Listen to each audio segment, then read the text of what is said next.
There we go. So, as I was saying, Dana Grayson, member of the board of directors of the North American Bluebird Society, and a very accomplished manager of the populations of her own yard that I was reading had fledged 75. And Dana's at 75 bluebirds, or is that also including like tree swallows and other like nest box dwellers? That is going to include some tree swallows as well. So, but just those two, tree swallows and bluebirds, and mostly bluebirds.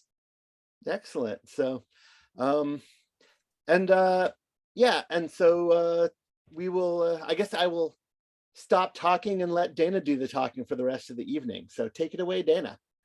Great. Thank you so much, Josh. Thank you all for inviting me, reaching out to the North American Bluebird Society and seeing if anybody would like to speak.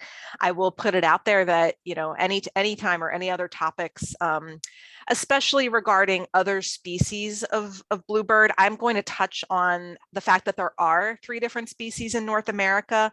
But I think my focus, just based on your all's geographic location and my expertise, is probably going to be more on the eastern bluebird than any others.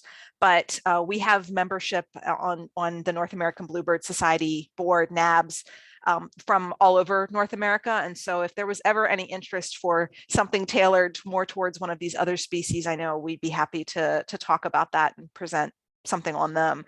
But I'm just delighted to be here. I love bluebirds, and I'm glad that I've heard so far that it sounds like you all do too and are eager to learn more. And Marie, I have that same mug that you showed. So yeah, this is just a great topic. I could talk all night about this topic. So please rein me in as you need to for watching time, and anyone who wants to keep an eye on hand raising or wants to interrupt me for questions as we go through, or if you want to hold those to the end, completely happy to do all that. I hope I cover some information that you all are interested in for this evening. So thanks again for having me. As Josh said, I live in Maryland, in the kind of gateway towards the western part of the state, and do monitor a couple mainly private properties around here. I have some trails that people will maybe be retiring from soon. I'll get to take over, but I'm really honored to have fledged around 75 different species over probably about the past 3 or 4 years between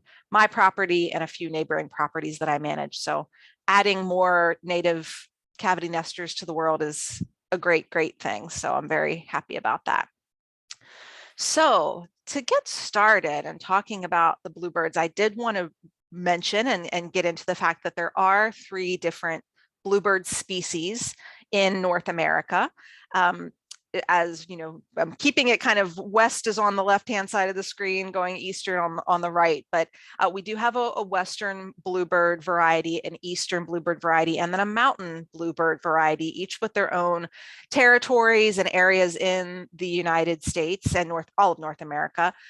There is a little bit of overlap in the territories for each of these, and you can see, obviously, looking at all of them, some physical similarities between how they look, especially the Western and Eastern varieties, extremely similar. I think the main thing to notice about them is just that the Western bluebird variety does have more of that blue chin and a little bit more going down into the chest area of that blue, whereas the Eastern bluebird has kind of the orange or rust color is starting right underneath his beak.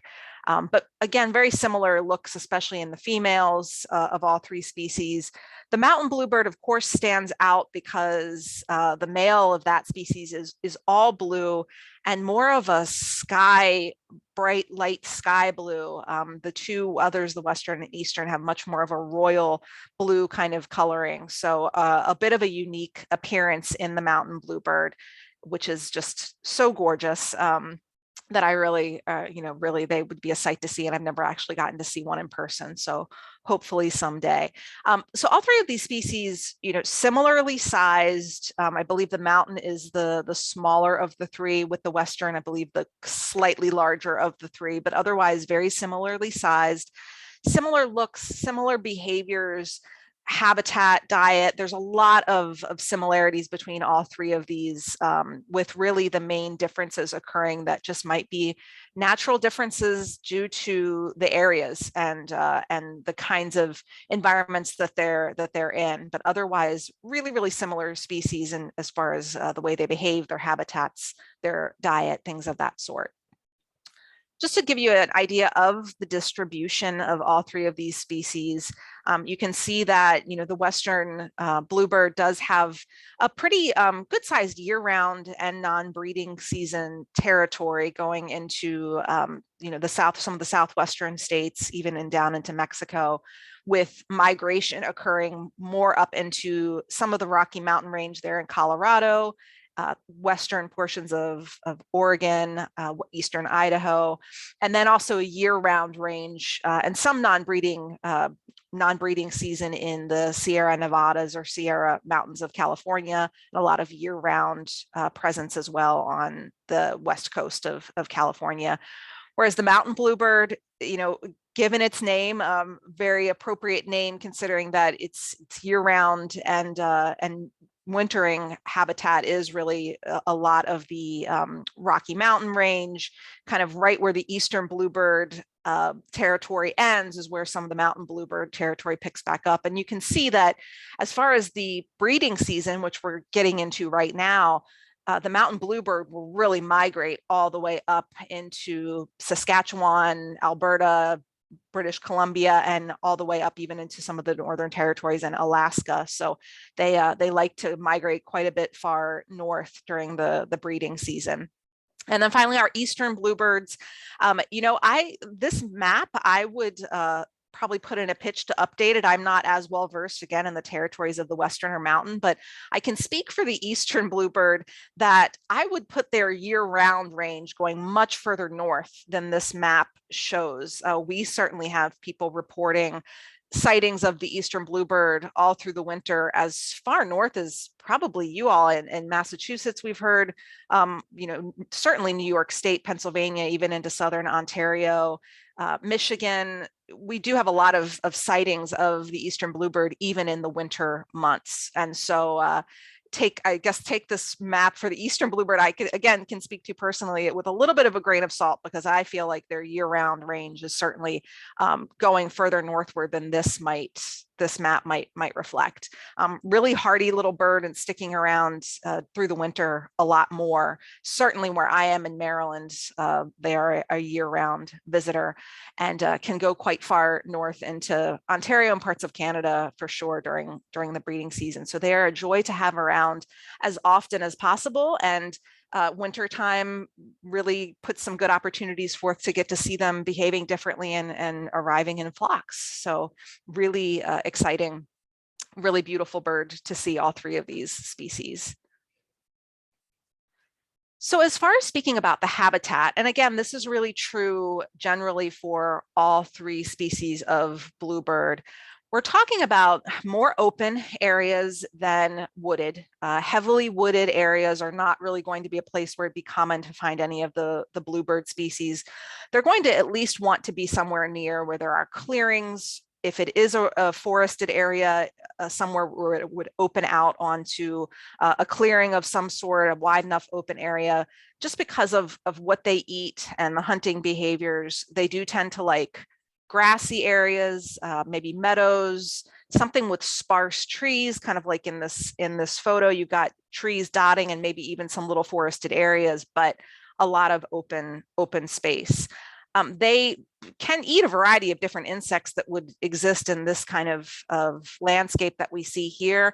But they do, if they have the choice, love more shorter grasses, areas that maybe are mowed, because it just can make the hunting so much easier for them. They do like to perch and then dive for their food, pick up something on the ground and then go back up to their perch is a pretty common behavior for the feeding. And so a nicely shorter grasses rather than really, really tall grasses help them with that sorts of behavior.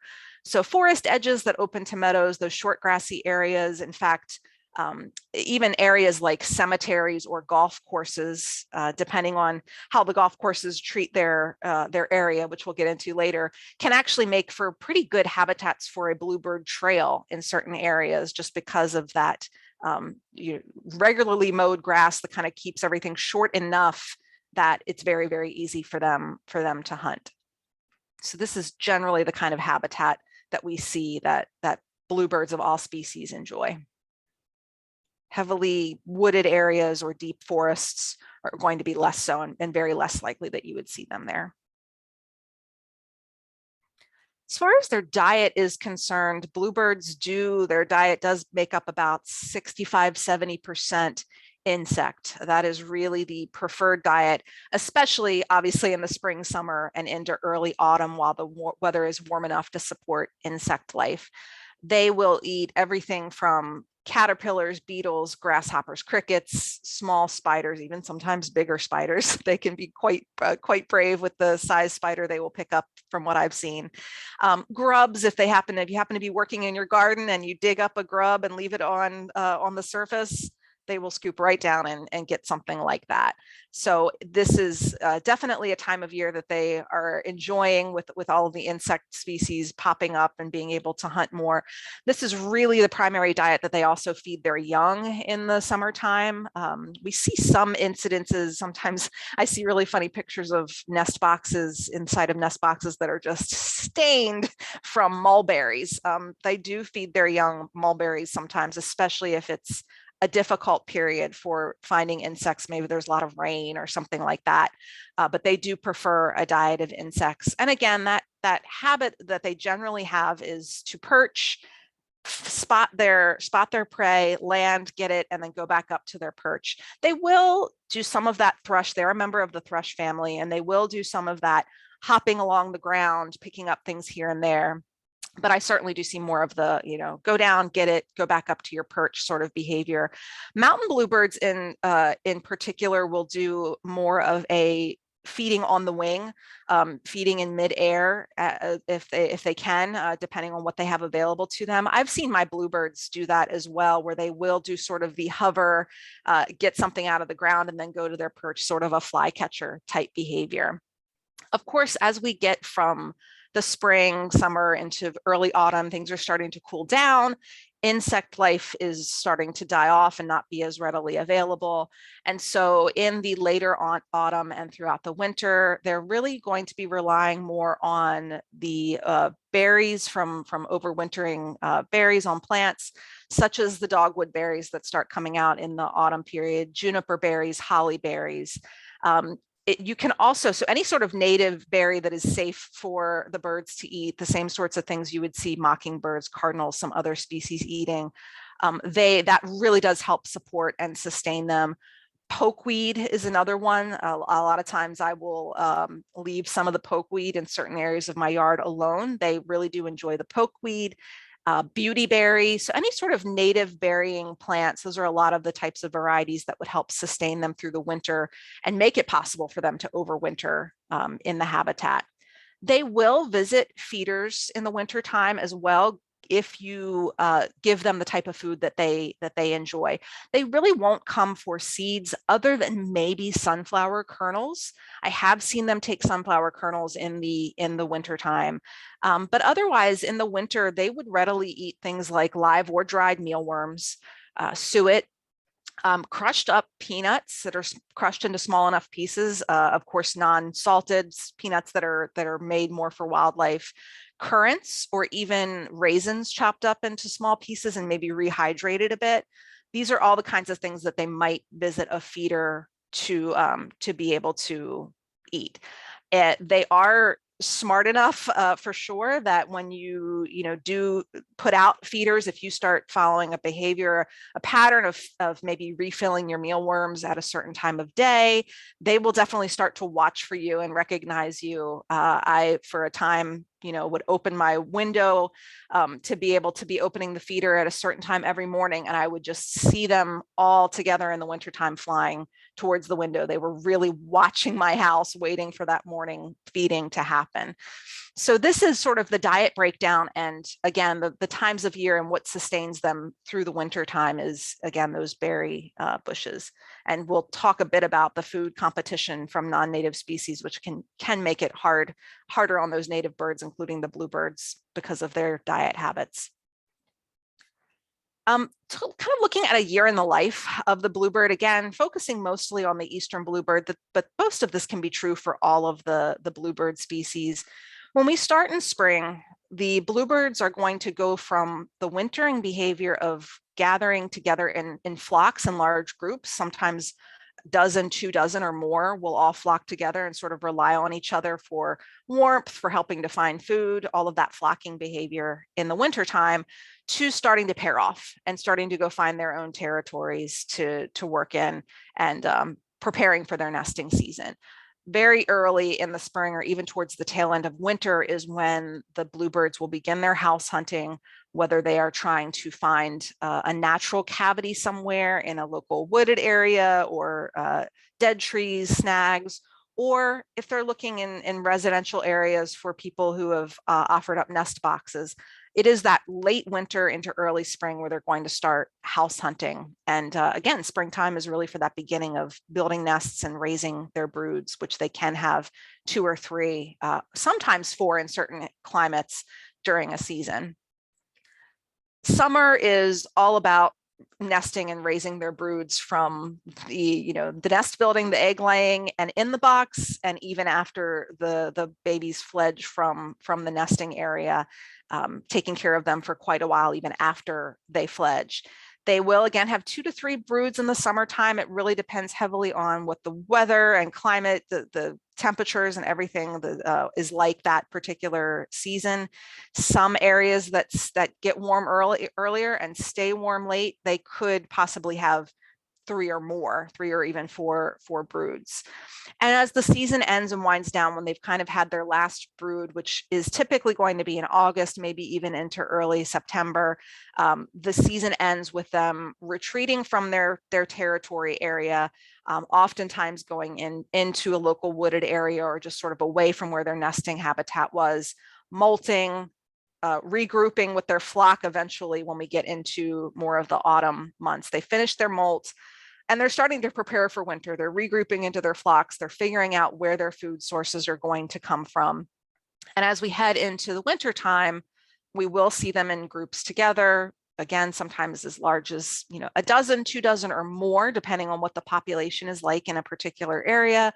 And they will spend their wintertime foraging, trying to find those berries and things that they can eat that will get them through the winter, possibly visiting feeders if food is offered that they enjoy, roosting together, and nest boxes are often used as roosting boxes in the winter time. They will go in to a nest box in groups, even, and kind of crowd in there to keep warm with one another. There are ways that you can convert a nest box into a roosting box with kind of perches inside to make it even easier for them to all stack safely on each other and be able to roost. But it's just about getting through those cold winter months, making it through with enough food to sustain themselves before we start all over again with the springtime.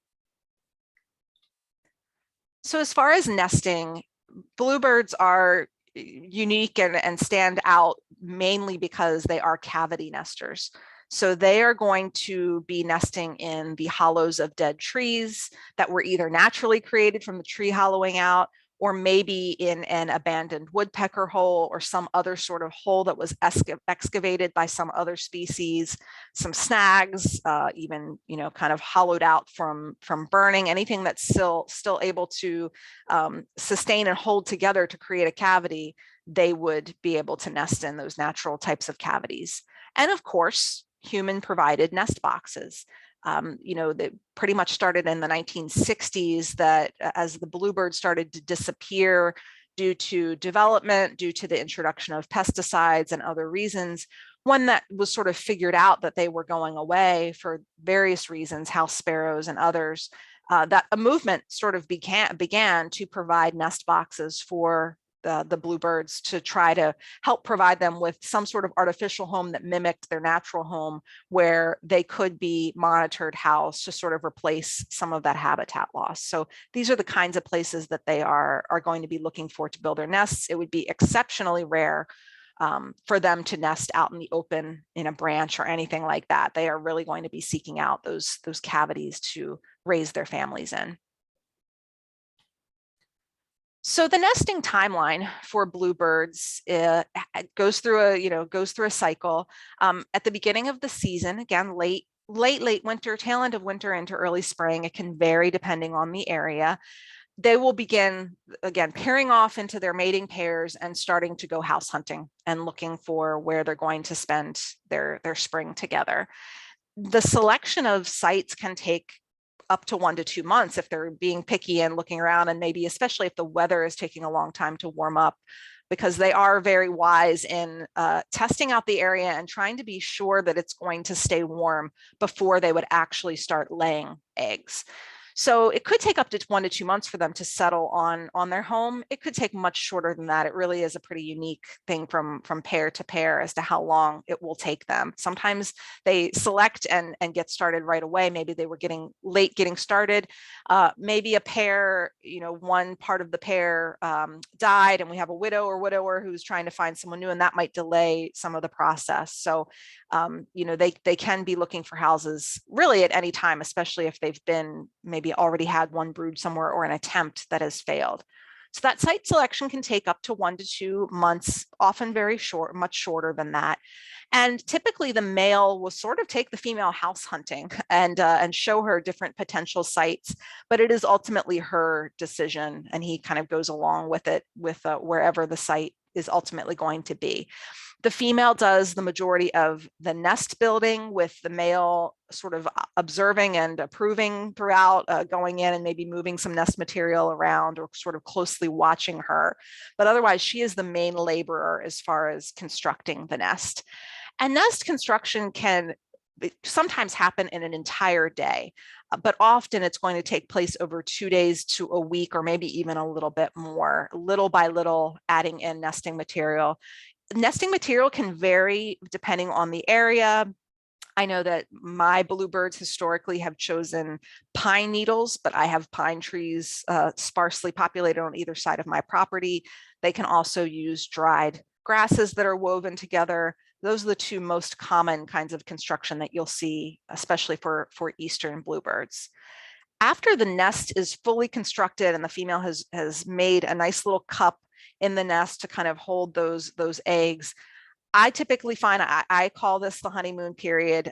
We have a lot of people on our Facebook page for Maryland Bluebird Society and North American Bluebird Society that will get very distressed. They'll say, oh, they were building a nest and they were so active for a whole week, and now they're just gone. And it's been more than a week and they haven't come back and there's no eggs yet.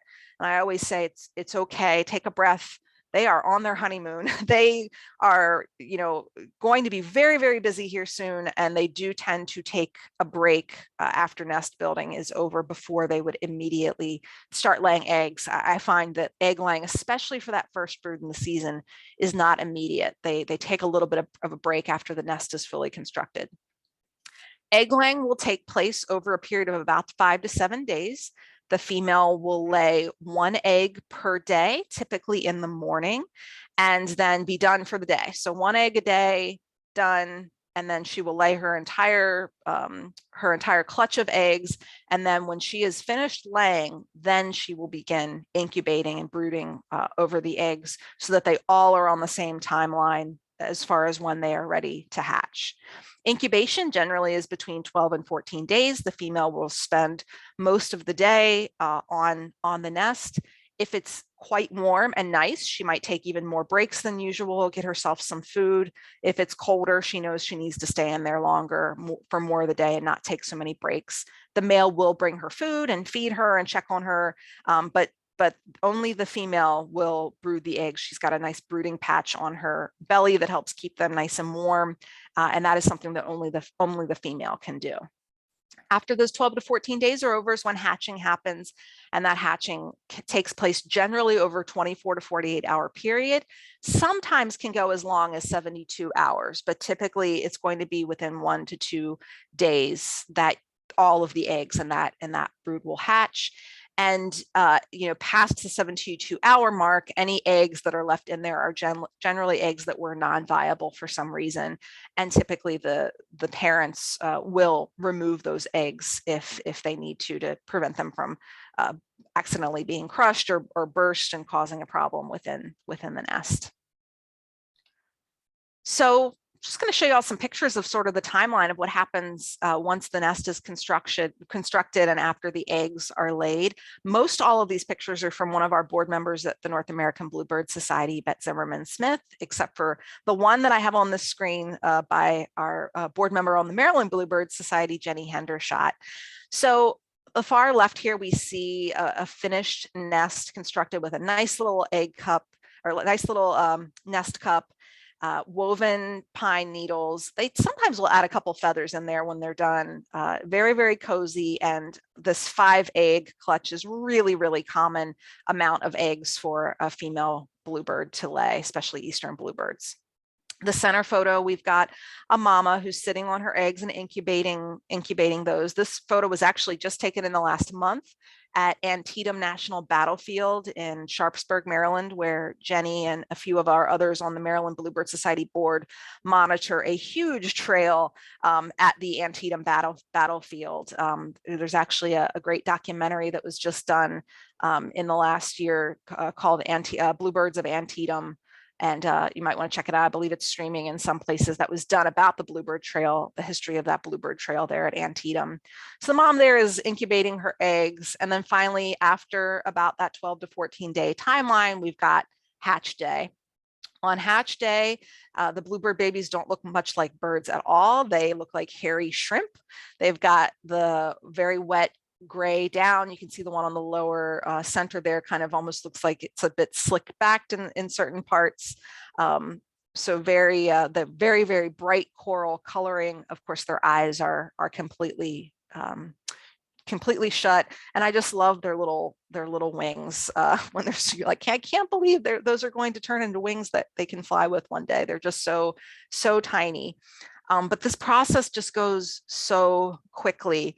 By the end of the first full day, they're really starting to fill in. They're getting more fluffy. They're drying off, so that kind of slicked back from the hatching process is starting to go away. And the eggshells, generally within the first 24 to 48 hours, all of the babies that are going to hatch do. The parents will clear any eggshells out of the nest, either eat them or clear them away and take them away to a different location. By day 2, we start to see some of those contour feathers are developing. They'll sort of start forming the soft gray down underneath along the edges of the wings and even on their head and their spine. The skin is starting to look a little bit blue-black as those feathers start to develop underneath of it. And then by day 4, you'll start to see some of those feather sheaths are beginning to emerge on the wings, and the wings are becoming darker. Their eyes are still closed at this point. And again, if eggs have not hatched by this point, it's typically okay for someone who's monitoring their nest to remove them if they want to. Typically, though, the parents will remove them, and there's really no need to interfere or do anything with the eggs. If this is a nest box in your yard and you're monitoring it. So as we go further here, looking after the first week is over, by day 7 typically is when the first feathers are going to burst from the tips of those sheaths. The female at this point no longer has to stay with them on the nest round the clock because they're starting to develop their own ability to regulate their own body temperature by about day 7 through 9. And so you may find the female spending less time on the nest during this time. And again, especially if the climate and the weather is nice and warm where you are, there's just less risk of her leaving them alone, but between their development and the weather being nice. Eyes are typically going to start opening between days 8 and 11, and the feathers are just going to continue to come out of those feather sheaths, and they're looking a lot more like those little spinies that are coming out. And By this point, the parents are also making visits about every 5 minutes to the nest to just feed round the clock from sunup to sundown. This is also the point where the nestlings are going to probably stop. If you're monitoring, they're in a nest box and you're monitoring it, this is usually the point where they're going to stop gaping and opening their mouths when the box opens. They're more going to sink down and kind of hide when the box is opened for monitoring.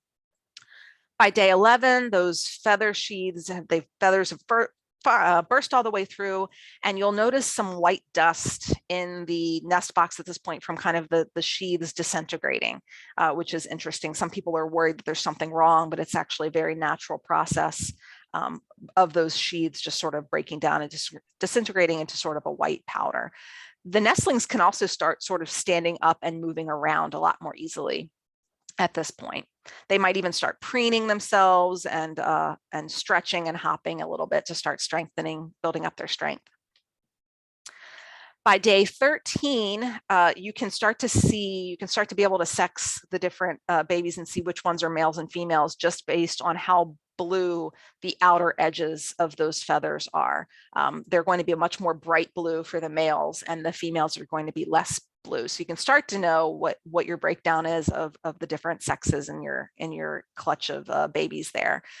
At this point is the point where we suggest by about day 13, if you do have a nest, to stop monitoring, because the risk of premature fledging goes up at this point, especially if you have a side open or a front open box and not a top open box. So this is the point where if all is well on the last nest check, it's probably okay to start watching from a distance and not still opening the box and monitoring. And we'll talk about monitoring in a little bit.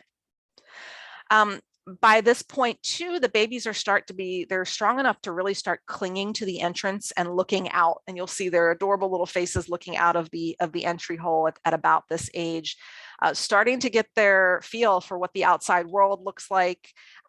This is where also kerfs on the inside of a nest box are really helpful. They need that ability to climb, so kind of those rough curves on the inside of the front door help them be able to climb up, but you will start to see them looking out at this point and starting to get ready to fledge. And then usually this whole process by about day 16 or 17 or 18 is over. That is between 17 and 18 is probably the two most common days that I have personally experienced for fledging of the bluebirds, them leaving the nest box. The development really can depend a lot on food availability. So, it might take them a little longer to fledge if maybe food was scarce and it was harder. It's also really common for the parents to get a lot more defensive of the nest the closer you get to fledging, because they know that it's coming. You'll also see a lot of behaviors at this point where the babies, as they're kind of sticking their heads out of the entry hole, they're starting to make little cries, little location cries, kind of to say, where are you? The parents will answer. You'll also notice, if you have nest boxes, that the parents will start to sit on top of the nest box and kind of make calls and cries, maybe deny them food to try to tempt them out of the nest box. And then finally, one by one, they take the leap and leave the nest box via the entrance hole. They will fly to the nearest tree. We'll talk about mounting boxes if you choose to have nest boxes, but one good tip is to make sure that there's some sort of tree or structure that they can fledge to that's within about 100 feet away, so that first flight is fairly short and they can get to a safe spot and all gather together. Fledging can occur over the course of a day or two, or maybe even more, especially if you've got a little runt in there who's taking a little longer to feel strong enough and ready enough to fledge. We suggest too, again, if you have a nest box and you're actively monitoring and paying attention to when they're fledging, if you're still noticing one that is still in the nest after maybe 3 days or more after the others seem to have fledged, that's when it's a good time to go and check on the nest box again and monitor again, just to make sure that fledgling isn't tangled up in something. There's not something actually preventing them from being able to leave. Maybe they want to leave, but they can't. So that's when it's a good time to maybe check on things and open that nest box again, just to make sure that they're not caught up on something. After everybody fledges, the nest is empty. It's often very dirty, very smashed down. At this point, if this is a nest that's inside of a nest box, is when we would suggest to clear the nest out, clean the box really well. That will prompt the female to start the process all over again. She does like to kind of build a fresh nest, and sometimes she will start on her next nest for her next brood. If we're talking it's still mid spring or summer and there's more left in her, sometimes she will start right back with building a nest literally the day after, or the day or two after her babies fledge. At that point, she sort of starts getting focused on building her next nest. It might be a while before she starts laying eggs again, but she may start building a nest pretty soon. They will continue to feed and take care of these fledglings for about the next 30 days, particularly the male bluebird. He really is the one to sort of continue doting on, training, feeding the babies at this point, where the mom is starting to get a little bit more hands off with the babies, especially after the first few days after fledging. The male bluebird really does take over a lot of those duties of continuing to feed them.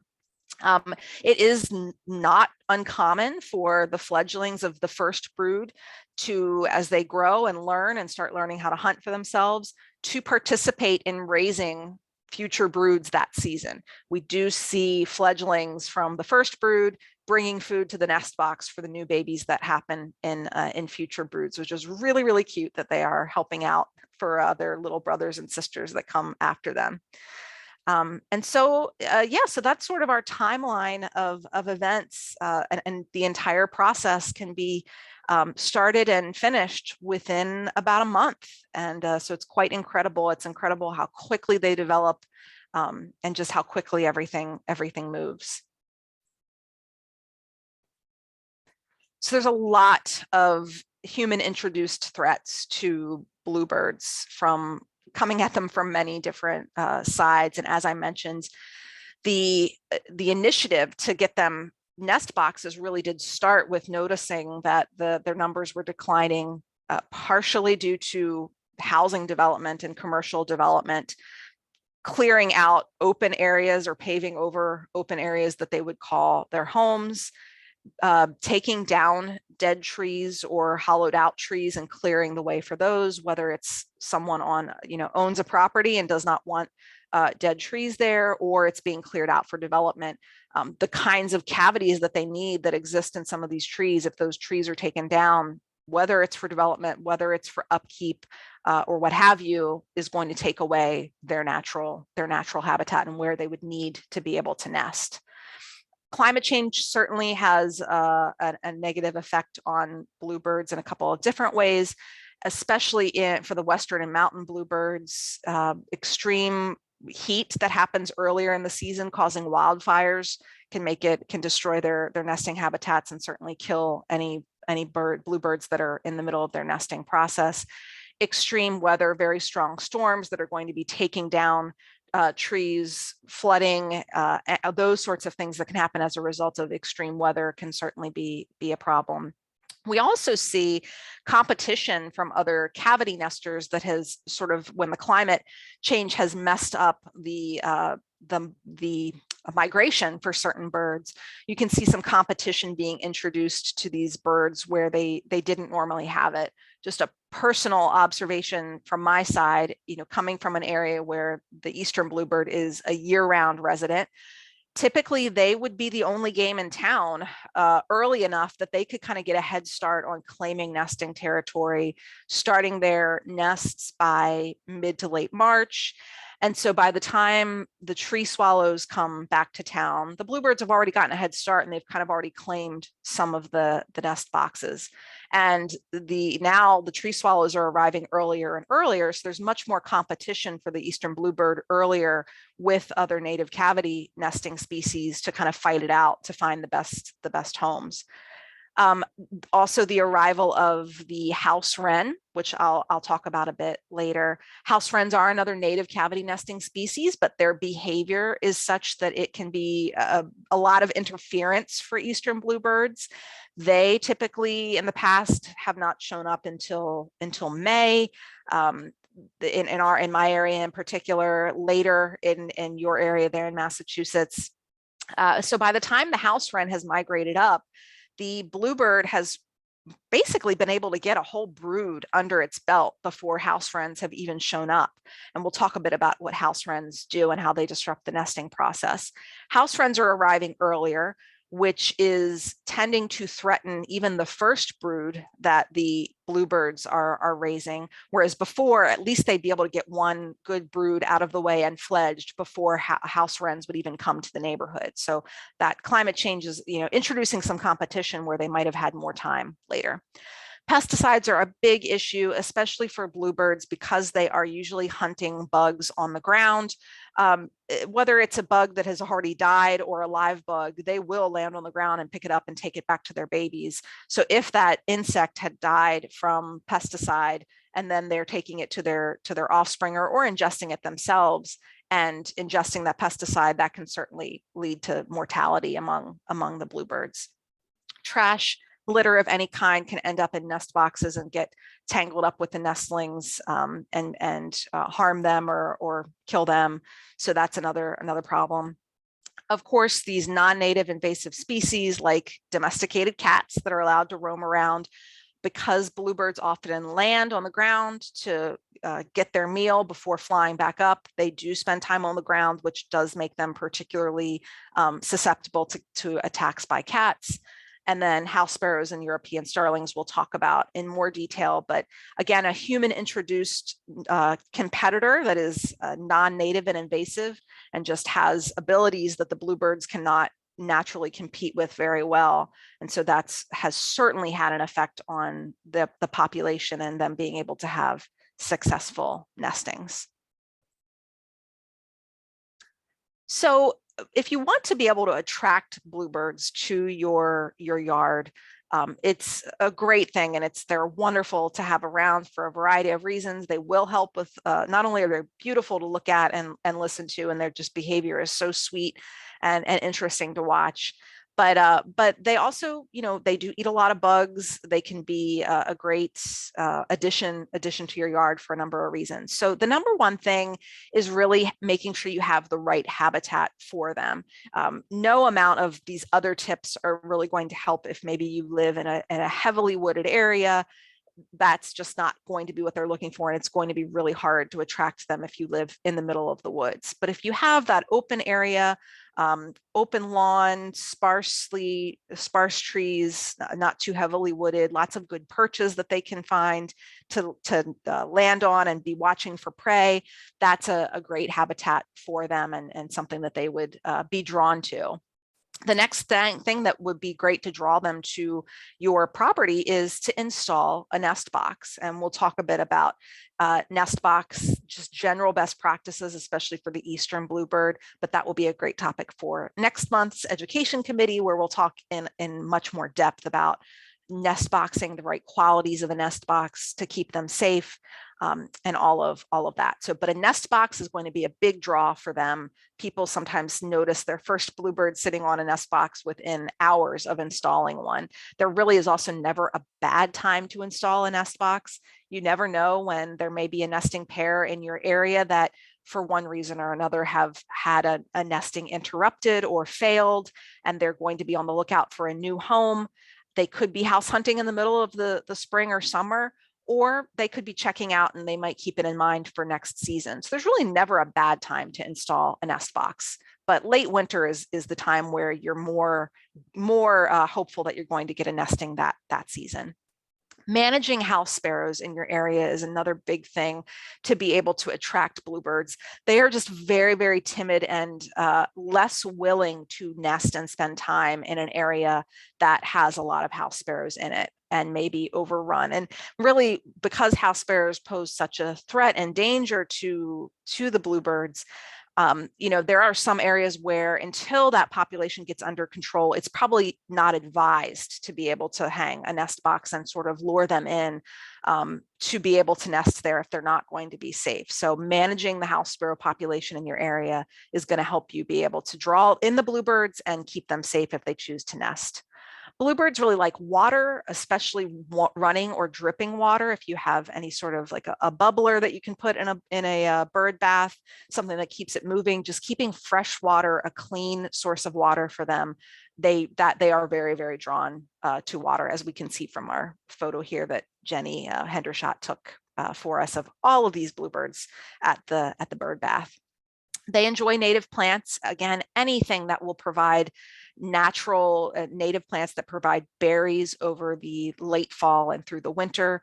Dogwood trees are a great way to attract bluebirds. Juniper, beautyberry, hollyberry, winterberry.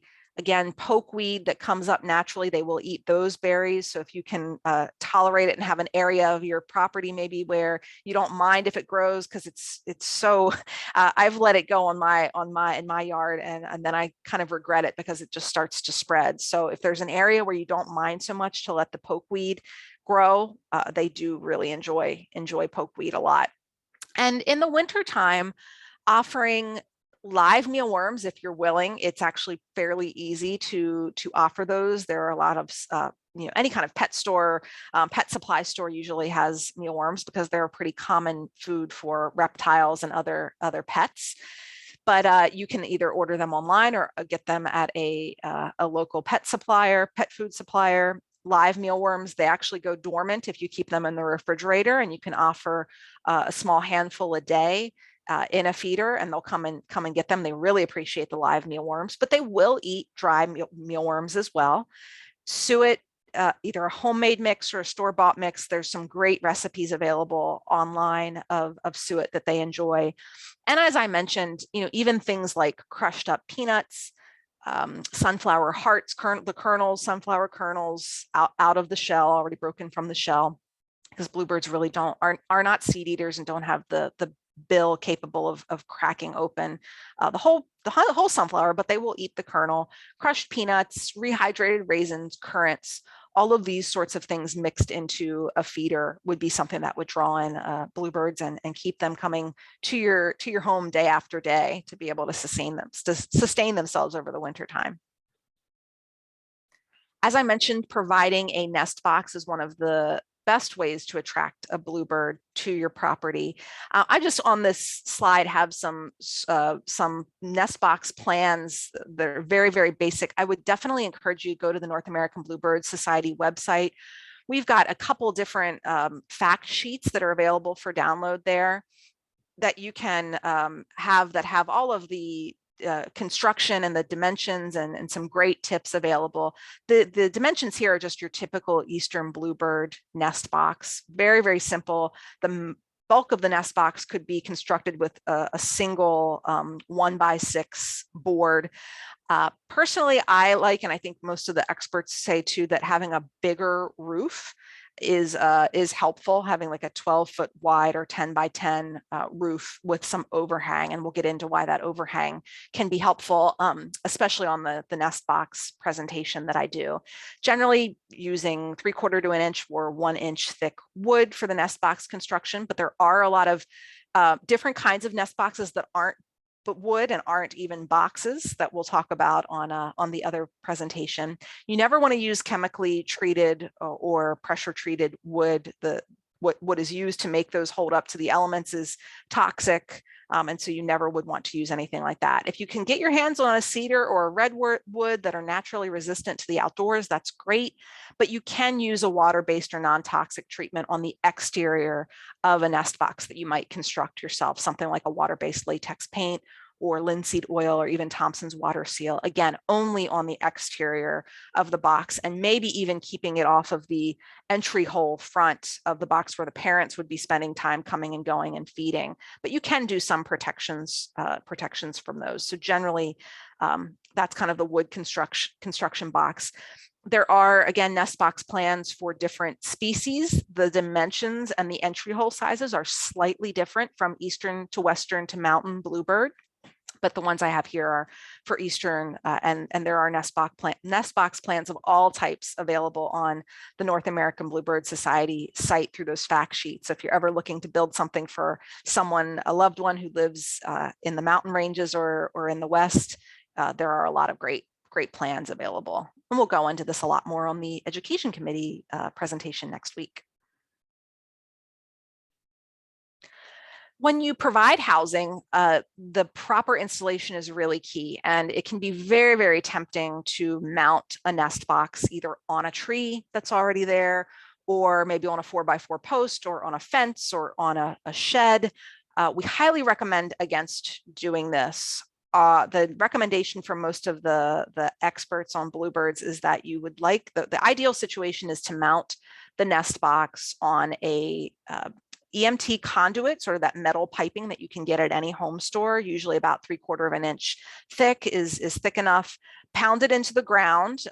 Usually a 7-foot length of pipe is good, with a few feet of that pounded into the ground for stability, and then either mounting with something that will mount the box on top, or with some pipe strapping on the back of the box used to have the box up there. But the piping is really ideal, again, because it makes it harder for any sort of predator to climb up the pole.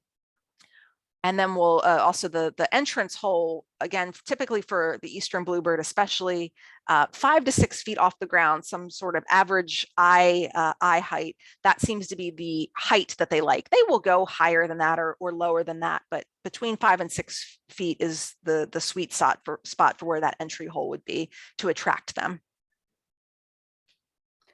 I want to talk next about some predator controls and kind of how to keep away those natural predators that would be preying on bluebirds and other bluebirds in the wild anytime. And then, if we see a domesticated cat there, so that's not a natural predator.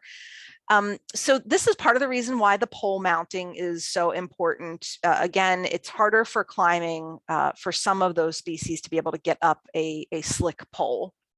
But then, there are other things that you can do as well, which we'll talk about on the next slide here, which is within that pole, offering something like what we call a stovepipe baffle. This is very easy to construct. You can certainly buy them, and there's different types of baffles. Some are more of a cone shaped that go around.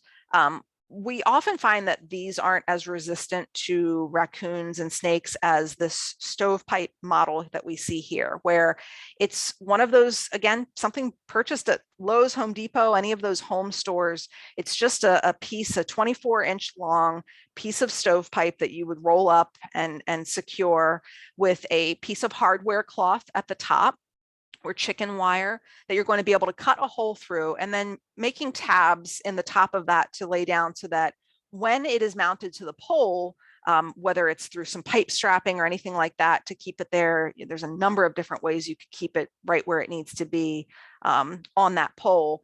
But the hardware cloth will actually make it even harder for snakes to get up, because if they go up, they'll find that there's kind of no way out, where they might, if they see a solid top, they might actually be more tempted to try to wrap their way around the outside of that baffle. The way you want to construct it is so that it's very wobbly. So again, kind of either a single piece of pipe strap or something underneath that hardware cloth so that it would wobble back and forth, makes it much more difficult for a raccoon to try to climb that and be able to reach in. On the far right there, we see something called a Noel guard, which is kind of like creating a front porch for your bluebirds a little bit out of, again, constructed out of hardware cloth around that entry hole. It makes it so that even if a predator was able to clear the pole and get onto the house itself, something like a raccoon being able to reach in, which is what they would do, would be to reach in that entry hole and pull out nesting material, pull out a mother who's incubating, pull out babies. The Noel guard and the kind of that hardware cloth front porch that you've made for them is just too long. And so they aren't able to reach their arm in to be able to do that. So these are some of those things that can prevent those climbing predators from being able to get into your nest box and disrupt the nesting process. Of course, cats, the best thing that we can do with domesticated cats is to not let them outside. Again, bluebirds or any sort of ground hunting bird are especially susceptible to getting taken by a domesticated cat. And when the fledglings leave the nest and are not great flyers yet, they're very clumsy. They might spend even more time on the ground and are not experienced with avoiding predators, it can be really devastating to have something like a domestic cat be able to get those birds. Another thing that you want to do if you are going to offer housing for your bluebirds is to monitor your nest box. And that's basically just checking on the nest regularly, paying attention to what's going on. One of the most detrimental things that anybody can do is to buy a random birdhouse or nest box at a home store, bring it home, slap it on a tree or hang it in a tree, and then not pay attention to what's going on. This is how we get too many house sparrows in an area, where people just don't realize that there are certain bird species that shouldn't really be allowed to successfully build nests and fledge young from a box because they're non-native invasive species.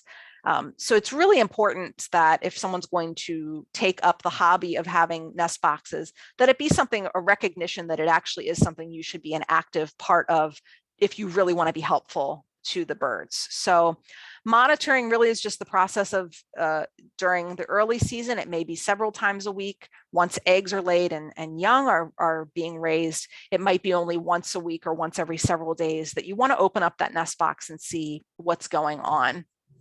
There was somebody named Larry Hebert in Missouri that actually kind of ran some data and found that there was over 90% success rate in monitored boxes that were mounted on a pole with that wobbling baffle, as opposed to only 65% success rate in natural cavities that didn't have those protections. So paying attention to what's going on and monitoring can really be good for the success. When you're monitoring a nest box, and then again, early in the season, it's really about just checking on that box regularly to see what kind of nest is in there, and being able to identify the different kinds of nests for the native cavity nesters in your area, and being able to know if it's a native cavity nester that might be building or a non-native invasive species like a house sparrow, so that you know who's building in there.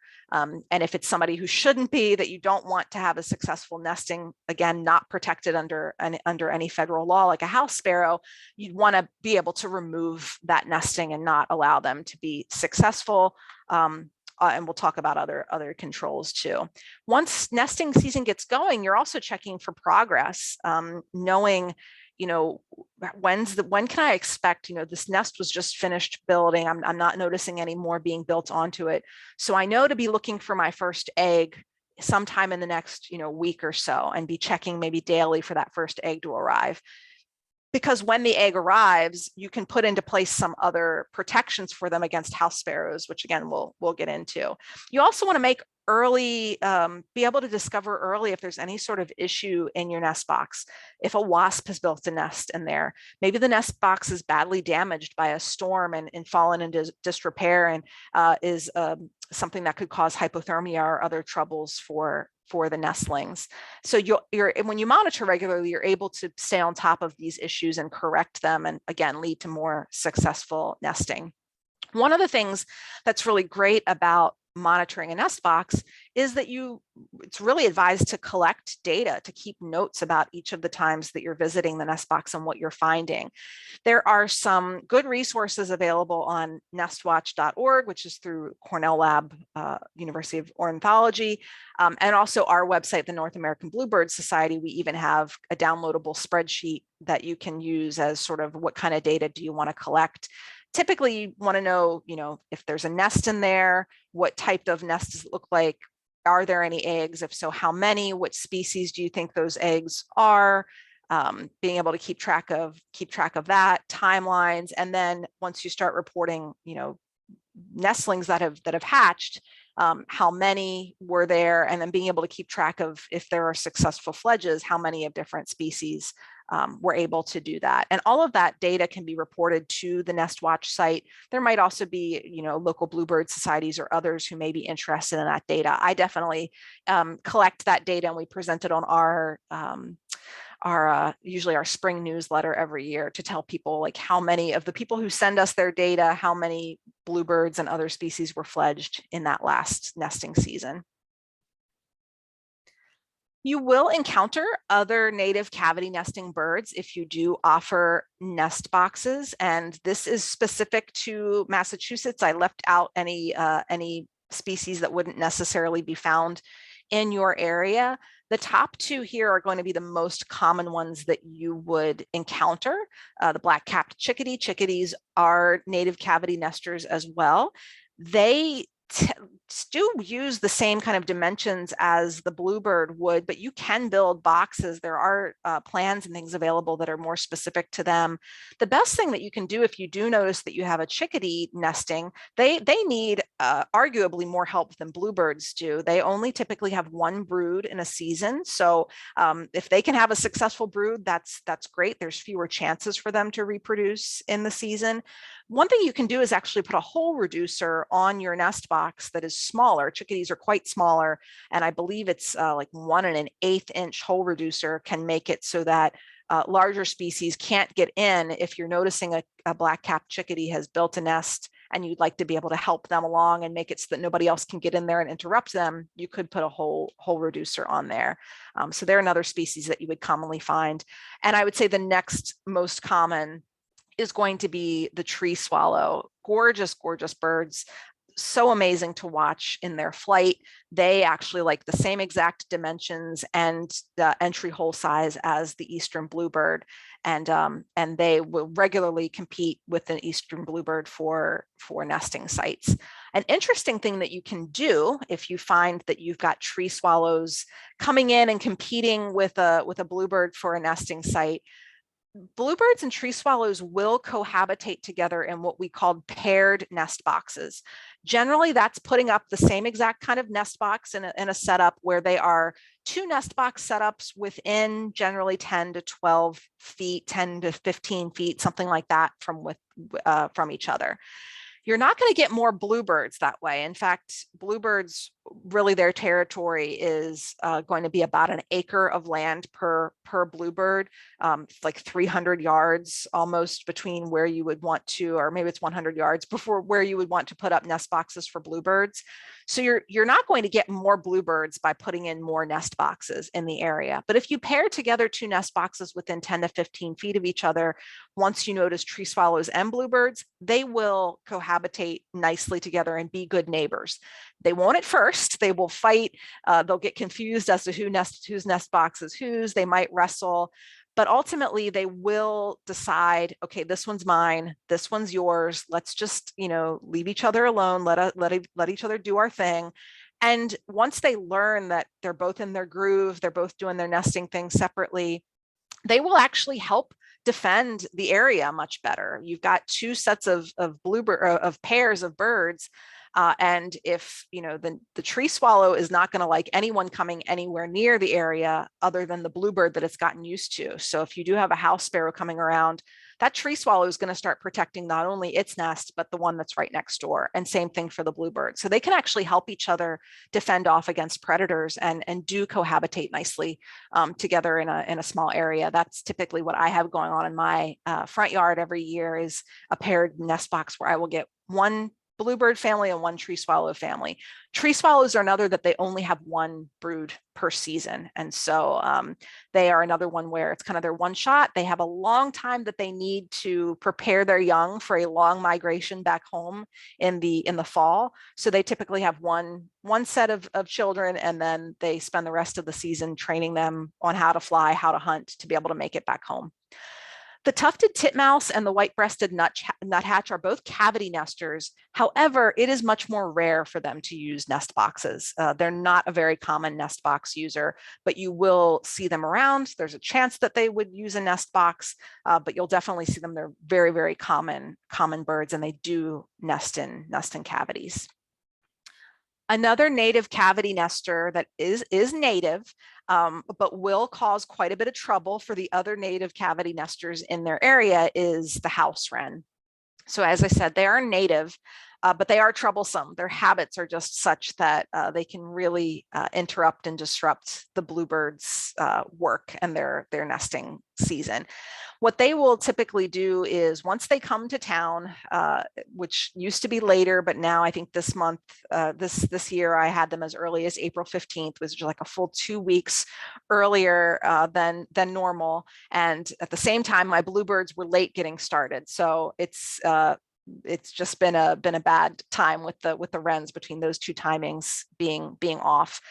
They will go in and find every other nest cavity in the area and decide that it's that one's mine and that one's mine and that one's mine too, and they're all mine, and will go and raid other nests. They will toss out nesting material. They will either poke holes in other birds' eggs or toss those eggs out or carry them away. And then even young, newly hatched birds in a cavity can be carried off by the house wren. The house wrens are very, very small. And so luckily, after about day 5 for the bluebirds, the babies are a little too large to carry off. And it's at that point that the house wren will kind of give up and be like, okay, these guys are too big. I can't carry them. They aren't as vicious as the house sparrow, where it's not as typical to find them going in and killing nestlings. And I don't think there's ever been, to my knowledge, of like a recorded story of them of successfully killing an adult bluebird. They're very, very small, but they are fierce. They're territorial. And they'll often also go all around the neighborhood looking for any other nest boxes or nesting areas and create dummy nests that they never intend to actually use and raise young in. They just want to be able to claim it as their own and keep others from nesting there. And it's usually a very, very high pile of sticks, either sticks and twigs, even for a real nest or the dummy nest. But you'll be able to tell the real nests because they will create a nest cup, and they will also often put spider webbing in there to keep the nest together. So these guys, again, they're native and protected. You can't introduce some of the same kinds of controls for them as you can for house sparrows or European starlings, because they're native and protective. They're just a little bit of a nuisance sometime. I really try to tolerate them and understand that they are the natural competitors, whereas some of those other species are not. One of the things that you can do to try to discourage house wrens from interrupting a nesting is to use something called a wren guard. I'll show a picture of what that looks like. I don't know if any of you have ever heard of this method before, but it's basically a way of kind of hiding the entry hole from the wren. Now, this is a very, definitely have to be careful with the timing of putting something like this on your nest box. You don't want to hide that hole from everybody. You want the bluebird to have been able to see it. So you really can't hang this wren guard until another native bird has already laid their first egg. They know the nest box is there. They're committed to the nest box and not going to be deterred. And they know, and they will be committed enough to be able to get past this guard to fly in. But it's really good when you can hang this wren guard before the wren has realized there's a nest box there. If they never have seen the nest box or landed on the nest box before, the wren guard can really keep them from knowing it was ever there. And it's really just basically something that hangs out over the edge of the nest box and down over kind of covering the entry hole. And as you can see from the picture here, the bluebird is able to kind of fly up and under and hold on to the edges. They need about 3.5 to 4 inches of clearance between the entry hole and the back of that wren guard that's hiding it. I also like to make my wren guards kind of wrap all the way around, not just in the front like this one is, but it's kind of just like a little, I like to call it my little bluebird speakeasy. Like only they know that it's there. The wrens don't. If the wren already knows there's a nest box there, typically the wren guard actually does not deter them. So again, that's why it's really, really great if it can be mounted and put up before the wren even realizes there's a nest box there. But ultimately, you do have to wait until the first egg is laid. I think it's worth it to put one up if you have wrens in your area, even if you think the wren has discovered the nest box, because it's just an extra layer of protection. And it's a great extra layer of protection against our biggest problem, which are the English sparrows or house sparrows. And I have European starlings on here too, and I'll talk about them first and kind of how they're harmful to the bluebirds. If you have a nest box and it is designed for bluebirds, so typically the entry hole is only going to be about 1.5 inches, sometimes 1 9/16 an inch for different bluebird species, the European starling is not going to be able to get in there and nest itself. It's going to be too small of an entry hole. So in that way, they're not as harmful to the bluebird as, say, they are to purple martins or other types of housing that are offered to other cavity nesters that that they do come into contact with more. I think purple martin landlords definitely have much of a harder time with starlings than bluebird landlords do. The way that European starlings cause the most disruption to bluebirds, other than being, if the nest itself is not, the nest entry hole is not high enough and the nest is not low enough inside the box, European starlings could theoretically poke their head in the entry hole and get young or get eggs out of the inside, but they're really not probably going to be able to fully get inside that box. But where they do come into is either natural cavities. They have a much easier time getting into a natural cavity and raiding a bluebird nest, as well as taking up resources, especially in the wintertime. A flock of European starlings can just completely obliterate all of the berries on a native berrying bush in a day or a couple days or a week, and that same bush might have sustained a flock of bluebirds for a much longer period of time. They just kind of completely wipe it out. So it's a lot about food resources for the European starling and bluebirds. Our fellow on the left here is a competitor and a predator in many more ways to the eastern and all bluebirds, but eastern bluebirds in the case of my area and your area. Because they are similarly sized. So the same entry hole that a bluebird is going to like is going to be the entry hole that's going to be the perfect size for a house sparrow to get in as well. And if you're not familiar with what house sparrows do, is that they're highly territorial and they're highly lethal. They have, again, kind of like the house wren, a tendency to want to investigate every single cavity that's out there in their area, every nest box, and try to claim it as their own. And when they find a nest box cavity, they really don't care if somebody's already built a nest in there, if maybe there even is a female bluebird incubating, if there's eggs, if there's young. Their tendency is to go in. If there's nesting material in there, they're going to take it out or they're going to start building their own nest. If there's eggs in there, they're going to smash them or carry them away and again start building their own nest on top. Whether it's a incubating female or a group of young, we see that really, really powerful beak on them, that conical beak. It essentially, it's just, they can't compete with it. The bluebirds cannot compete with that inside a nest box. So they will attack and just do terrible harm and terrible injuries to young bluebirds, even adult bluebirds in a nest box are just really no match for these guys. So again, as I mentioned, they are a non-native invasive species. They are not protected by federal law. And there's a number of different both passive and active types of controls that you can use to control these birds. Making sure that before you would do anything lethal to these birds, being fully confident of identifying the species, making 100% sure that you are not misidentifying a native species for a house sparrow. So that's the first thing, is just making sure you're extremely confident in your identification and really learning a lot about the identification. Female house sparrows especially can be extremely difficult to, for some people to know the difference between them and say a female house finch. Some people get that ID messed up, as well as some other native sparrows. But some of the more passive ways to control their populations is to not offer food of any kind is one way to get them to go away, because they aren't necessarily that picky about food. They will eat mealworms. They gravitate towards things like cracked corn and millet, white bread. They seem to like popcorn, things that we wouldn't necessarily put in a feeder, but they are city birds and they've learned to survive off of things the humans discard. And so that's why they're not particularly picky about what they would eat.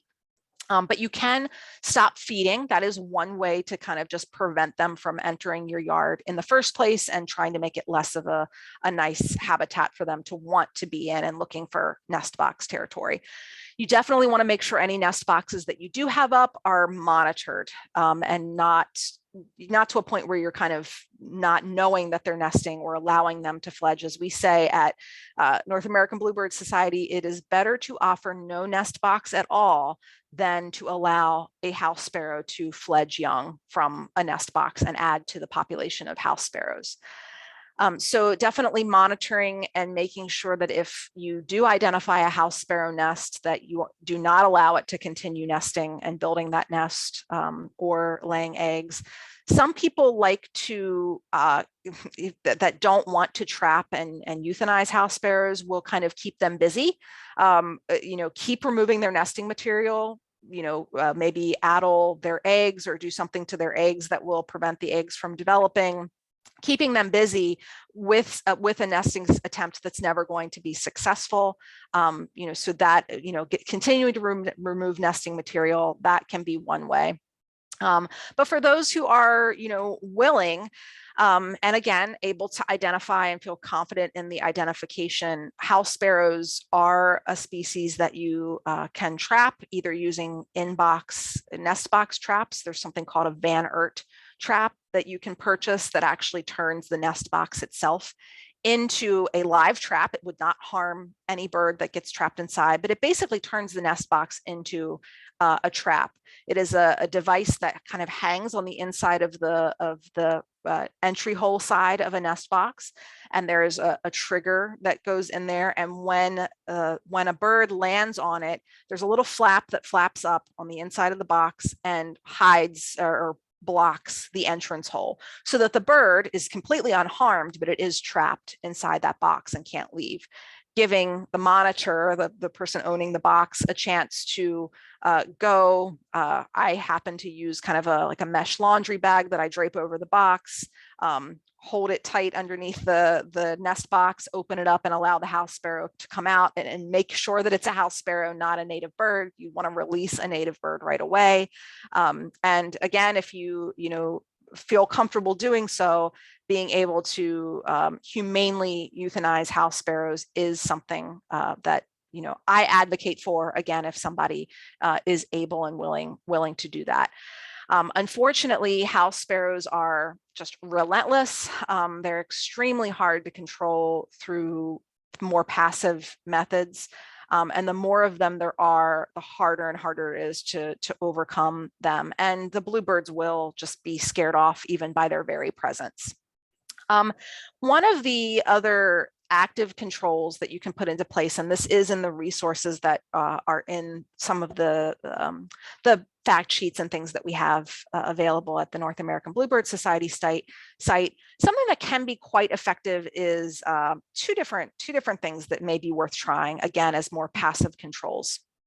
There are ways that you can make a nest box less appealing to a house sparrow. There are some that will say that there are sparrow proof or sparrow deterrent nest boxes, and people have varying levels of success with that, and we can talk a bit about that on the nest box presentation as well. Some claim that a box with a slot entry hole instead of a circular entry hole, or an oval entry hole, aren't preferred by house sparrows. But then there are just as many other people who say, nope, my house sparrows will use any kind of nest box. But you can, one thing that I have found kind of effective there, and there are instructions online for it on the, it's called cialis.org website, which I'll share on the following slide. You can actually rig up kind of a system using monofilament or fishing line to create an X design on the top of the nest box, the roof of the nest box, that will kind of, house sparrows don't have good eyesight. They're seed-eating birds. They don't have the eyesight that bluebirds have. And so this monofilament or fishing line creates sort of a ghostly, blurred effect that will make them less confident about landing on top of that nest box and chirping to find a mate, which is what they love to do when they find a nest box that they'd like to claim.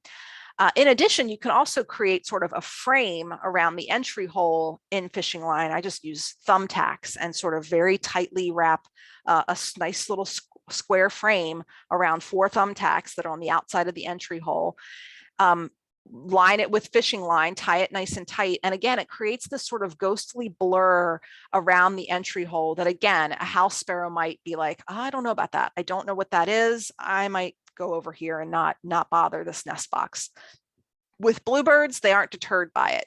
I did it today. I'm trying to deter some sparrows at my parents' house where I manage their nest boxes, and the bluebirds took to it immediately. The house sparrow that used to want that house went nowhere near it. It just kind of was just enough to make them second guess their choice.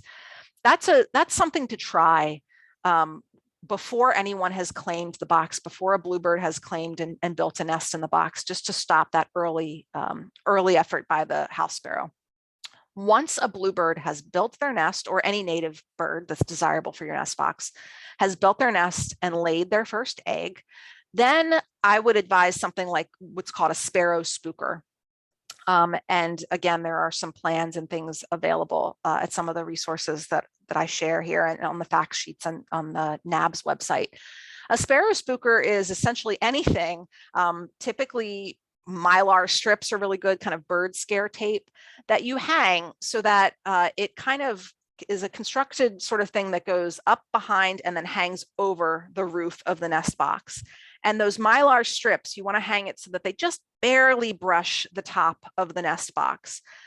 This is something that is definitely very, very scary for the sparrows. I've only had one time that they have breached a sparrow spooker, and that's only because there was someone else in the neighborhood that was leaving their sparrow spooker up all season. And so the sparrows had gotten used to it. It is something that you should only hang once the native bird has laid its first egg. So the native bird is committed to that nest. The sparrow spooker is not going to scare away the native bird, but it will scare away a sparrow. As soon as the babies fledge, that spooker should come back down so that the sparrows don't get quite as accustomed to it. You want them to continue to remain afraid of it. And so if it kind of goes up and then comes down and then goes back up, you hopefully will stay in a pattern of them not getting used to it and not feeling brave enough to get past it, which unfortunately I encountered last week. So those are, again, I'm kind of rambling on about house sparrows, but just to kind of summarize, there are passive controls, there are active controls. I am comfortable taking the active controls because I've seen just how much they can interfere and drive the bluebirds away and cause a lot of harm. And so if you are in an area where you can get some control over it and feel comfortable doing so, the bluebirds and other native cavity nesting birds will definitely thank you. There's a lot of great advice online. There are some great Facebook groups and others that kind of help people, with individual scenarios that they might want to need help with, or advice, just support, reassurance, help with identifying, all sorts of great resources. There is actually one group on Facebook that I'm a part of called I believe it's called like Managing House Sparrows and Starlings, that there's a lot of great advice in that group. And typically all of the Bluebird landlord or official Bluebird Society groups are also going to have resources to help deal with house sparrows and best practices and things. So I will be happy to address individual questions or individual scenarios about house sparrows, but that's kind of my overall take on how to prevent them, how to get rid of them. Unfortunately, really, aside from denying them food, and sometimes they still stick around, the only way to completely get rid of them is to just start eliminating them in your area by trapping and dispatching them, either using the van or inbox traps or ground traps that are available. So that is basically what I had planned for this evening. Again, I tried to give attribution to all of the different photos and everything throughout the presentation, but I want to encourage you to check out at least these two sites, the North American Bluebird Society. We have a lot of great fact sheets available there that you can download as PDFs, you can have printed out and be available there for you to help you out. As well as, I call it my Bluebird Bible, Cialis.org, who was created by Bette Zimmerman Smith, who is on our board of directors for the North American Bluebird Society. She has created just this amazing website full of all kinds of advice on everything. I have yet to find some scenario that isn't covered on her website. I just find it to be an amazing resource. So I really encourage everyone to check both of those out. And if you love bluebirds, please consider becoming a member of the North American Bluebird Society. Memberships start as low as $25 for an individual. All of the proceeds, the money goes towards supporting the conservation, research, education. We have a great quarterly magazine that comes out that is actually a pretty thick and pretty hefty journal that comes out every quarter that I really enjoy reading.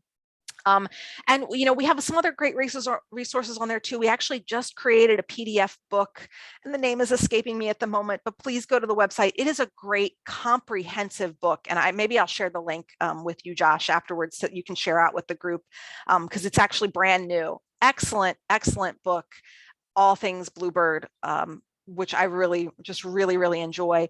And we are going to be holding, to my knowledge, this September, I believe the 24th, an all-day conference on the mountain bluebird specifically. So if you'd like to learn more about the mountain bluebird, maybe follow NABS on Facebook. If you'd like to become a member, great. Otherwise, follow us on Facebook, because we will be releasing more information about our all-day conference on the mountain bluebird, which would give you a lot of great information about that species.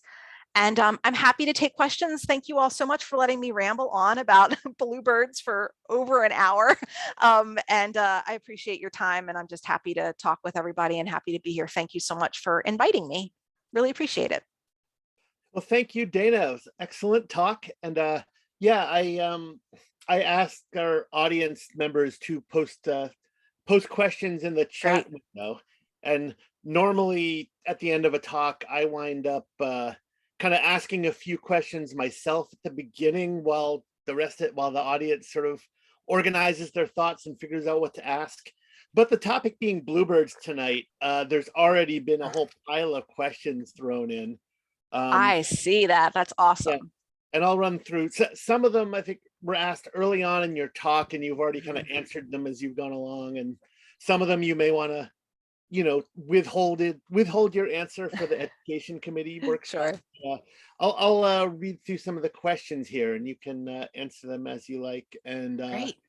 Also, and people who want to add more questions can throw those in later too. So let's see. I think the first one, we have one. Amy Shemansky asks whether we have bluebirds year-round in Amherst, which I know that we do, but I don't know exactly which ones whether the bluebirds that nest in our area are resident year-round, or to what extent the bluebirds further north in the species range are come down here, and then our local bluebirds go further south. So what can you tell us about that? I know that, and I can't really speak for Amherst. I think you're right, Josh. It is common. We see this in robins. We see this in other species where, they migrate a little bit, but there may be year round, but your year round that you're seeing are actually the ones that went further north, and your area is a great little vacation spot for them in the winter. But the ones that were in your area might think it's a great vacation spot lower. I know that we have at least one member that I've spoken to who swears that the bluebirds in her yard are the same ones year round. And she lives in Massachusetts. I don't think it's Amherst exactly, but she does live in Western Massachusetts somewhere. And just knows from behavior, from markings, the way she gets to know them, she's confident that it's the same bluebirds all year round, and that they will continue bringing their young. Just watching them interact. Again, they're not banded. It's not exactly scientific, but we do hear that, that there are people in Massachusetts that claim, yes, year round, their eastern bluebirds are there. As I mentioned earlier, just all throughout the bluebird conversations I have on the various forums and everything, upwards of lower southern Ontario, New York State, Michigan, people are claiming that, they have some of the same bluebirds. I know mine in Maryland, it's the same ones. It's not necessarily ones that are migrating down. So I believe the answer to that is yes. And really the main thing to wonder again, is it just, they're not the same exact birds, but I would say as a species, you could find them in Amherst all year round. Okay, great. Next one up from Susan Tyler asking, how high do they like their nests? And I guess you could subdivide that into, I know you've got a lot to say about the nest boxes and how high they should be, but also when they nest in natural cavities, is the answer different than from nest boxes? Yeah, in general, I think the nesting cavities, we can see them go up a bit higher than they would with a nest box. I think like the ideal height for the nest box that we've found is about 5 feet entry hole, but part of that is also the convenience of being a monitor and being able to more easily monitor them when they are kind of about eye height, or kind of easy to do that without a ladder or anything. But in the wild, I believe they can go up, have been reported as high as 25, 30 feet, maybe. If they really prefer that natural cavity, they will go quite a bit higher. I don't think they would typically go much lower than the 5-foot mark, just wanting to stay a little bit higher off of the ground. Okay, excellent. From Donna Lee Ubertali, you had described the honeymoon period in between when they've laid the eggs but are not actively incubating them and all. She asks, where do they go during this honeymoon? Where would they look for the adult bluebirds when they're not taking care of the eggs? Yeah, I live in a nice habitat for them, very open, but I do live next door to a small patch of woods. And I will say that when I stop seeing them in my yard for a period of a week or so after they've finished a nest, I am still hearing the bluebirds, whether they're mine or they're someone else's. I will notice as I'm driving, sometimes as I'm looking into the woods and the creek next door, like I'm seeing bluebird action in there. So I think it's a little bit more about going, they're just not as visible and as readily seen actively sitting on the telephone line or the power lines. They're kind of going more to the covered areas is what I'm noticing. So maybe this is a time that they would retreat to the wooded areas, much like they do at the end of the nesting season, sort of an area of more cover, but still nearby. I mean, they don't go miles and miles away. They are still sticking nearby, but they might go to areas that are a little bit more covered. They might be staying in the trees more, and that's why you're not seeing them during that period. They're hunting, but they're not quite as, the main thing is that they're not landing on that nest box often throughout the day during that period where you can easily see them, and people kind of start to worry, I haven't seen them land on the nest box in 3 days now. They are around, they're just not making themselves as visible and as apparent to you. Okay, it's interesting. So let's see, we had a couple of questions which I think you managed pretty well. There's one, how do you protect a nest box from a more aggressive species? And I think you tackled that in a fair amount of detail. How do you manage the house sparrow population? So I don't know if you want to say more on that. Than you've already said quite a bit of helpful information on those. I'm a big advocate for basically eliminating the house sparrow species. Not something we enjoy by any means, but unfortunately, being a non-native invasive species, they kind of, that's sort of the treatment across the board for most non-native invasive species. But again, we talked about those passive and versus active. Yeah. Okay. One you mentioned. Donnelly asked, where do fledged birds live while the mother's preparing for the next brood? And you did mention how sometimes the fledglings of an earlier brood will help with raising the later broods, but when they're not helping, what are the fledglings up to? Yeah, what's going to happen immediately after the fledglings leave the nest is that the parents are going to take them to a more hidden location, at least for those first several days or even first couple of weeks. So again, it's a matter of they're not far away, but they are going to be sticking in the trees. They're going to be trying to stay hidden underneath those leaves, underneath some cover, whether it's a pine tree, whether it's a nearby oak, maple, something very heavily, very dense, so that they are more hidden from the predators. So they're not going to be out in the open as much. They're not necessarily right away going to bring their fledglings to a bird bath or on the telephone lines or out on a dead tree limb that's out in the middle of the open. For the first several weeks, they're going to be, if you have woods nearby, they're going to be in those woods, or if you have a couple trees in your property, they're probably going to be up inside the closest to the trunk in that tree that they can, and bringing food to their babies. The parents you might still see, the babies are going to be hidden for the first 2 weeks or so inside some dense tree cover. And then eventually, once they start getting more comfortable after those first 2 weeks or so after they fledge is when you might be able to see them at a bird bath, at a feeder, maybe even landing back on the box again. But yeah, under tree cover, I think, is the best option. They don't go far, but you're going to hear them much easier than you're going to see them. If you ever listen and look up what a fledgling bluebird sounds like, loud chatter, feed me, feed me, feed me. And then once you learn what that sounds like, stay out in your yard and listen to your nearest oak tree or maple tree or heavily leafed tree, and you're likely to hear them talking to their parents and saying, "Where's my food?" Oh, great. Okay, and one you touched on a little bit, but Susan Tyler asks, what is the distance between bluebird nests? And you mentioned you put grouping the boxes together so that you can get both a bluebird and a tree swallow pair, but not have them fighting over the same box. So what about spacing out? Yeah, so again, generally, I believe it's like at least a football field length apart, about 100 yards between between where you would intend to have two bluebirds nesting with each other.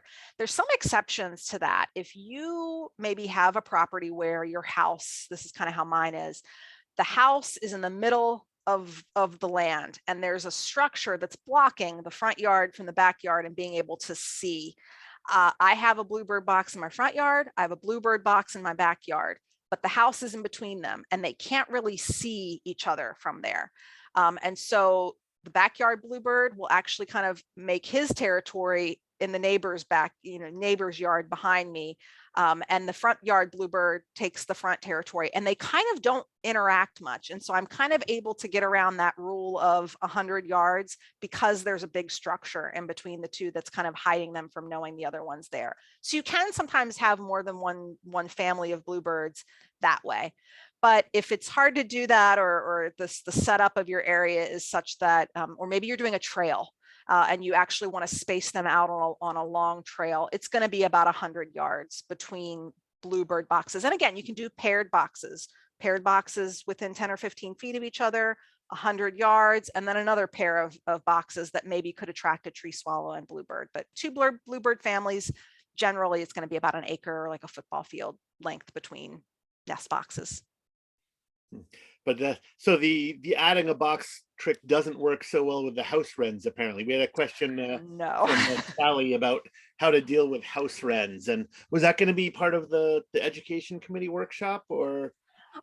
So I can certainly like look and see, and even maybe try to pull together some materials about house wrens, the wrens specifically. Wrens are so difficult because they are a native species. And so some of the controls you have available with the house sparrows are not as good. I think one thing that works well for the house wrens is where you're putting your bluebird nest boxes. Sometimes that can help. The house wrens like areas that are closer to trees or brush, or like brushy overgrown areas. House wrens are drawn to areas like that. So I would advise not putting a bluebird box in an area like that. You're a little bit less likely to attract a house wren if you have a bluebird box out far away from the trees, out in the middle of that space, leaving the house wrens to the more shrubby, brushy, tree-lined areas. So I mean, I can definitely try to pull together and address that a bit in the box, but kind of what we went over as far as the wren guard, monitoring, making sure that they're, is it a dummy nest? It's a little bit more limited. And I would definitely also suggest checking out the cialis.org website, because there's several pages of information there on house wrens too to go over it. They're a difficult one to deal with because, again, of their native status, you're kind of limited into what you can do about them, other than where you place your nest boxes, maybe using a wren guard. Okay, we got another question from Susan about the different species of bluebirds. Do they ever crossbreed? Do they ever hybridize that you know of? That's a great question that I'm not prepared to answer. I don't think I've gotten that one before. I don't believe that there are kind of that hybridization of the species. If it's going to happen anywhere, it's either going to be eastern and mountain and western and mountain, where they might cross over. I can't personally say that I've heard of that, but it's something I would be happy to look up and try to provide the answer for. So I don't know, but thanks. That's a great question. Well, thank you for that. So let's see. So you said that you had some information that to share with the audience that about the upcoming book, and there's also a request here about the links that were on your later slide, the cialis.org and the so maybe if you can email me sort of the information you want me to share after we're done here. Absolutely. I can just send out an email to the Cole Club membership afterwards with the information that you want shared, and maybe some on your program coming up on the 24th with the education committee. Yeah, definitely. And I'm happy to actually put this slide deck into a PDF as well, if you wanted to just send the whole slide deck out to everybody to go over with the pictures and everything. Happy to do that too. Yeah, I might be able to do that. So sure. Let's see. Bruce Hart, are you still out there? Yes, Josh. Hey, And by the way, Josh, you said the committee, the Ed Committee program is the 24th. It's the 18th. Oh, 18th. Sorry. I misread one of the chat. Okay. Yeah, no, there's something in the chat window. Dana will follow this program on 5/24, 7 p.m. Zoom program. So that where it says 5. That's a mistake. It's the 18th. That's supposed to be the 18th. Okay. Sorry. Okay. So Ed Committee, you also posted two things. One about the North American Bluebird Society subsidizing the membership fee, and the other thing about monitoring nest boxes at Fitzgerald Lake. Do you want to throw in kind of details about those two things you posted? Sure. An anonymous donor will donate $10 towards your membership of the North American Bluebird Society. Contact the Ed Committee if you're interested. Fitzgerald Lake Conservation Area has about either side of 10 boxes, depending on the year. And they're back about a mile past the dam.